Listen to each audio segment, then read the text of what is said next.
Because this one, in the center, you have to pay attention.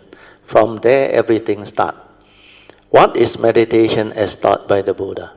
So the other 6 rectangles are what the essential Dhamma has within to teach you how to do it. So here, the top one. Okay, I'll read the definition again of what is meditation as taught by the Buddha. Meditation is to decondition one's heedless thinking via training the mind to be heedful, then use it to insight into the 3 universal characteristics of nature, cultivate wisdom to liberate the mind so that it is at peace with all life situations.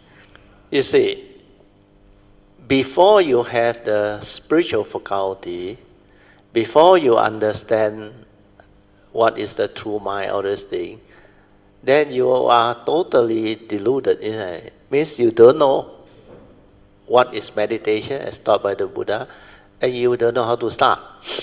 But for those who know, they know without the spiritual faculty, your mind thinks a lot. So this heedless thinking has become habitual because you react to sense experience, your like and dislike, your pleasant and unpleasant sense experience, make you keep on stirring and creating the first 2 mental hindrances. If they are hindrances, they will hinder you from entering the meditative state of inner peace, inner calmness, and inner awareness. So what must you do? You have to reverse or decondition the heedless thinking. How to do it? The one I used to teach people initially is mind sweeping method. Well, that one is relatively easy. You just sweep. Aware, relax. Aware, relax. Don't think. Understand or not? So when you do that, you don't think, then the thinking get deconditioned.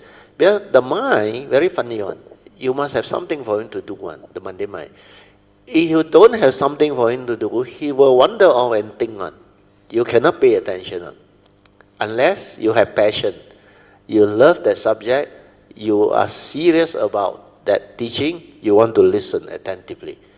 Otherwise, she'll wander off. You don't believe it, you try. You try to be aware for even 1 minute. You can't, I tell you. Unless you have trained. You have trained, then no problem. Anytime you are aware.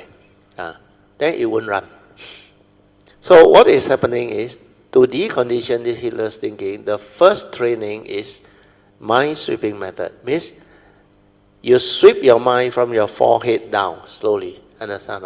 And it's very good training. In the early day, I tried. It's very good.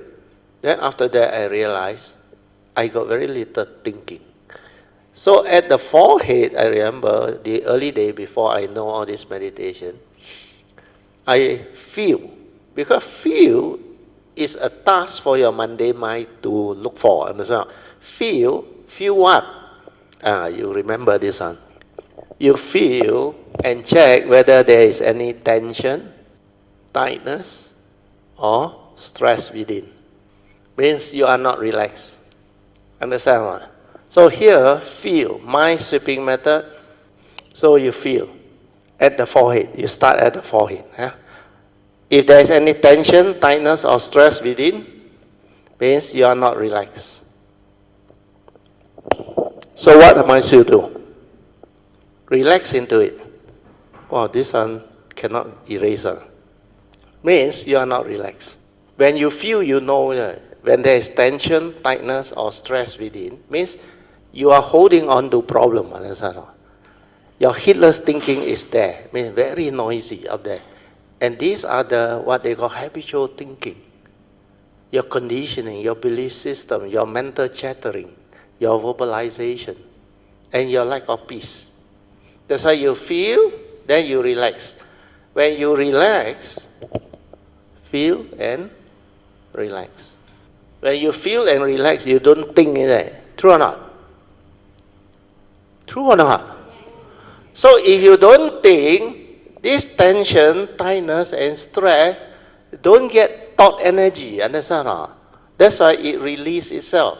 You will feel it one. Here becomes soothingly relaxed and clear. Then you move down to your eye muscle. Throughout the day you read, you computer, all those video, sure stress out, I tell you. You relax the eye muscle. That time when I do, I remember my eye muscle always tense up. So when I relax into it, it's very soothing, like putting Optract. You know what is Optract? Is that? The eye lotion. So when you come to the eye, very easy to relax on. You have no need to work on the eye. Just feel it soothingly relax. Then when it comes to facial muscle, is the best. Most people are bin chao chao, you understand? Not happy on. So a lot of stress, a lot of tension. You can't even smile, understand? So a good way to help you is, I say, visualize yourself looking into a mirror, radiating radiant smile, no, not smile, no. We try to smile, also cannot smile. So that reflect what? Your emotion is reflected in your physical, understand? When you are angry, you can see, the person. He got problem, you can see, he worry and all those things. When you are mindful, heedful, everything show out on other people, I mean. And you can see the world, the people, the nature, everything you can detect on. You become very sensitive. But if you are heedlessly lost in thought, you yourself got problem, worry here, worry there, you think you can sense. Like last night, Yun Chan told me, he put on something on the forehead. He asked Raymond, do you see any difference? Raymond say, 40, 50 years already, where got different? He cannot see. They pay attention, not sensitive. Well, Raymond got his own thinking. So this is an example. I mean, don't say that this is Hitler. No, it's not. It's an example. Yeah? Yun Chan told me that. So Yun Chan herself laughed. So human being, before you understand all this, you will become like that. So when you radiate a radiant smile, you don't believe me. After I say this joke, you also smile. You feel yourself relaxed. When you can really radiate a radiant smile, you really have the joy. Otherwise, you cannot smile. Understand? Then when you have the smile, you feel very good or no? Try in the meditation. Radiating. Then when that one happen, very easy. Your facial muscle also can relax. It means your mind state also change. Then no need to think. Just have good thought. Then you start by radiating loving kindness. May I, then you feel, this body and mind be well and happy. Feel the well-being and happiness in you. Then you realize no need to try to radiate a radiant smile. That well-being make you smile or no. And the energy very good or no. That's why you will have peace, you will have joy, you will have what they call, may there be peace, joy, and what? There's another one, what? Love. Deep within your heart. So that three things appear by itself or no. When you just radiate, you radiate first to yourself. You cannot love yourself. How can you radiate out to others? So you try. May I, this body and mind. So most people's mind that has problem is this mind. Because this mind, the true mind, no problem. So body is this body. Then the mind is the thinking mind up here. Understand? Well and happy. So you radiate the well-being. May I, this body of mine, this body and mind of mine, be well and happy. You feel the well-being in your physical body and mind. You do it. You feel very different. And straight away your mind settles down. I remember before I even come to the radiating of metta, because that metta I did before I do the mind sweeping method. That's why when it comes to mind sweeping method, I incorporate the metta in. And visualizing yourself radiating a radiant smile is actually in the Sutra. The Buddha teach. So as you move, facial muscle, you already very good. Then after that, you locate your mind at the shoulder, hand, you sweep it down, it relax by itself or no. Then after that, come back to the shoulder, move it down to the heart. When I sweep it down to the heart, that's why I can feel my heartbeat, popa, popa, and all the, then all the vibration, whatever here. And I feel very good. I can stay there. Then I relax, relax. Relax means what? Don't do anything lah. That's all. Let things be lah. Like Joey came to know. Fly come, mosquito come, anything come, also stay there. Then you sweep it down. So by the time you sweep it down to your stomach, then your abdomen, then your buttock, then your leg, you become very calm already. The deconditioning of the heedless thinking no more. Because what you do is feel and relax, understand now? You try it. This one very good. I did it early days. Then after that, if let's say this one you do already, it will help you already.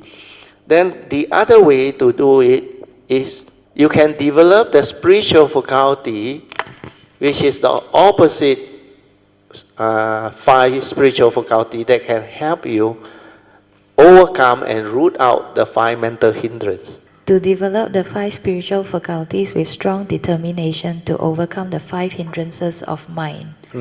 Next. Then you must know what are the 5 hindrances of mind. Because this is the one that make you heedless, think a lot. Because this mental hindrance, they hinder your mind from entering the meditative state of inner peace, inner calmness, and inner awareness. So if you know this, then you go straight away to the 5 spiritual faculty. How to do it? I already explained early on. Puja. Understand? Pre-puja, post-puja, devotional practice. Is to develop the chanting, everything, take refuge, chant the salutation, so that you develop the saddha, so that you know who the Buddha is and how wise he is, how special his teaching is, can bring about enlightenment in the here and now and liberate you. So from there, the saddha will come. Then when you know who the Buddha is, you determine to go all out to learn this teaching, because you want to have a good life. You want to understand life. You want to be free from all suffering, so that you can live life to the fullest without suffering. That's why you will go all out. Understand? Then when you go all out, that is your second spiritual faculty, virya. Then you're supposed to train yourself in sati, mindfulness, stabilize it. That's why awareness-based meditation. Or you follow what the Buddha teach you under kaya anupassana. You can try anapanasati, then mindfulness of the 4 posture, then daily mindfulness. It will also be sufficient. Or you do walking, bowing, chanting, whatever that can bring about mindfulness training to stabilize it, do. Then after that, silence your mind and let it stabilize to become samadhi. With sati and samadhi, you will continue to see things as they are, to insight into phenomena, to awaken. Because that is the meditative mind. Then your mind, with the 5 spiritual faculty, plus the last one, which is the 5 spiritual faculty, the last one is wisdom. So these 5 will counter the 5 mental hindrance we have gone through earlier. That's how you can decondition your heedless thinking. That's how you can train yourself to develop the meditative mind, which is born of the 5 spiritual faculty. Then when you stabilize that and become balanced, you are home. And to help you in the chanting book, I help you to make the aspiration. You remember? You invoke power of merits. Understand? For causes and conditions, for you to develop this, what they call 5 spiritual faculty, until they are very stable, until it become balanced. So their aspiration can help bring about that. So all these are the understanding that you can apply. Then after that, the bottom one, What are the 5 spiritual faculties we have gone through, isn't it? The number 2 is how to develop the 5 spiritual faculties. To develop the 5 spiritual faculties with strong determination to overcome the 5 hindrances of mind. That one I explained, devotional practice, puja, everything. Can remember? Then after that, the next one is what? Technique. Techniques. There I repeat here what? Puja, read. Number 1, puja. Number 2, the mind sweeping method plus metta. Number 3, anapanasati plus 4 postures plus daily mindfulness. All already there. Number last 4, one. Use the heedful mind to cultivate the 3 turnings of the 4 noble truths and the 4 foundations of mindfulness. Correct. Then when you do all those technique cultivation, which include contemplation, reflection, and training, then you will get the result down there. To insight into the 3 universal characteristics of nature, anicca, dukkha, anatta, to realize the unreality of the 5 aggregate of form and mind. Means to see clearly with sati, awareness, that they are dependent originating mind state, not a permanent unchanging entity. Because we live in a conditioned world. So how does form arise? I already show you. Dependent originating. That's why it's impermanent. Dependent on condition, it arises. Condition cease to be exist. When condition continue to exist, it sustains its existence. Everything in this universe is like that. Including your thought process, your feeling, your perception. They are dependent originating on. Without sense-based feeling cannot arise on. Understand or not?